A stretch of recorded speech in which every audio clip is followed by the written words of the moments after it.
Hello everyone. आज हम quality engineer की रिस्पॉन्सिबिलिटी और अथॉरिटी मैट्रिक्स को समझेंगे।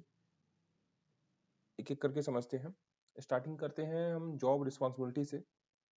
तो क्वालिटी इंजीनियर का जॉब रिस्पॉन्सिबिलिटी क्या होता है? उसको चेक सेट अप्रूवल करना पड़ता है, प्रोडक्ट को चेक करना पड़ता है और उसके बाद अप्रूवल देना पड़ता है कि आप इसको प्रोडक्शन में ले सकते हैं। ठीक है।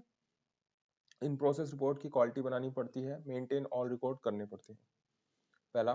दूसरा पॉइंट होता है कि assure checking 100% of the part in final inspection stage. मतलब जो फाइनल इंस्पेक्शन हो रहा है, अगर बड़ा प्रोडक्ट है, मतलब 250 है, 1000 है, तो उसका तो 100% चेक होता है। और कुछ ऐसे प्रोडक्ट होते हैं जो 2-2 लाख 5-5 लाख एक ही दिन में प्रोडक्शन होता है, जैसे शीट मेटल में होते हैं, छोटे छोटे टर्मिनल बनते हैं, कुछ भी ऐसा पार्ट जिसका प्रोडक्शन रेट मास हुआ है और एक ही दिन में लाखों प्रोडक्शन होता है, तो उसका तो माल 100% चेक नहीं हो पाता। तो उसको सैम्पलिंग प्लान, एज पर सैम्पलिंग प्लान जो भी होता है आपका कंट्रोल प्लान में लिखा होता है, उसके अकॉर्डिंग चेक होना चाहिए। ठीक। तीसरा आता है if the quality head absent then all record maintain by quality engineer. अगर क्वालिटी हेड एब्सेंट है तो उसका सारा रिकॉर्ड जो भी होगा, रिकॉर्ड मेंटेन करने की जिम्मेदारी किसकी होगी? क्वालिटी इंजीनियर की होगी। ठीक। चौथा होता है maintain and monitor 5S at the work place. Maintain करना है आपको एंड मॉनिटर करना है 5S को, मतलब 5S को बनाए रखना है वर्क प्लेस पे और उसको मेंटेन करते रहना है। पांचवा है motivate and arrange training for team on 5S। वर्करों को मोटिवेशन देते रहना है कि कि आपने 5S यहाँ पे किया तो आपको ये काम करने में इतनी आसानी है, आपको ये दिक्कत नहीं हुई, और ट्रेनिंग प्रोवाइड करानी है उनको टाइम टू टाइम। ठीक। छठा है responsibility for non conformance product reduction. NC जितने भी प्रोडक्ट होंगे उसको कम करने की जो जिम्मेदारी है सबसे पहले होती है जो क्वालिटी इंजीनियर की ही मानी जाती है। ज्यादातर सारा काम ही जो भी जिम्मेदारी डाली जाती है क्वालिटी इंजीनियर पे ही डाली जाती है कि आपने इसको, आप बताइए कि हम इसको जो एनसी प्रोडक्ट है उसे कम कैसे कर सकते हैं।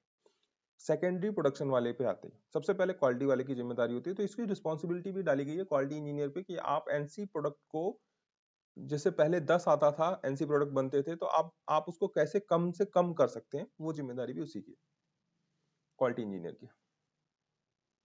सातवां है assist to production people for quality matter. मतलब इसमें क्या करना है, आपको ट्रेनिंग प्रोवाइड करानी है ऑपरेटर को क्वालिटी के अकॉर्डिंग कि आपको क्वालिटी का ये चेक करना है और आपको क्वालिटी वाला प्रोडक्ट तैयार करना है और कैसे करना है उसकी आप ट्रेनिंग उसको देंगे। ठीक। आठवां पॉइंट है analysis customer complain and assuring corrective action plan with production incharge. कोई कस्टमर कंप्लेन है तो प्रोडक्शन इंचार्ज के साथ आप उसको करेक्टिव एक्शन कैसे ले सकते हैं उसका एनालिसिस करेंगे। ठीक। नोवा है ऑपरेटर ऑब्जर्वेंस। इसको आप स्किल मैट्रिक्स के अकॉर्डिंग देख सकते हैं। ये स्किल मैट्रिक्स बनाने की भी जिम्मेदारी मोस्टली क्वालिटी इंजीनियर पर ही डाली जाती है कि आपके अकॉर्डिंग ऑपरेटर ऑब्जर्वेंस करो कि आपका ऑपरेटर किस लेवल पे कौन सा है, क्योंकि ट्रेनिंग प्रोवाइड ही मोस्टली क्वालिटी के पर्सन ही कराते हैं। ठीक। 10वां daily checking instrument and record updation. वही रिकॉर्ड मेंटेन करना है आपको, डेली चेकिंग करनी है, इंस्ट्रूमेंट का आपका सही होना चाहिए, सब कुछ जिससे वो चेक कर रहे हैं प्रोडक्ट वो आपका सही होना चाहिए। 10वां हो गया। अब 11वां maintain monitor the data production and rejection. Maintain करना है, मॉनिटर करना है the data production and rejection, मतलब कितना प्रोडक्शन हुआ कितना रिजेक्शन हुआ। फॉर पीपीएम के लिए आपको किसकी जिम्मेदारी है? क्वालिटी इंजीनियर की है। 12वां है updation of a daily rejection and perform red bin analysis in board file. अब मतलब आपको इसमें कहा गया कि रेडबिन का आपको एनालिसिस करना है और इसको बोर्ड मेंटेन करने की भी जिम्मेदारी किसकी डाली गई है? क्वालिटी इंजीनियर की।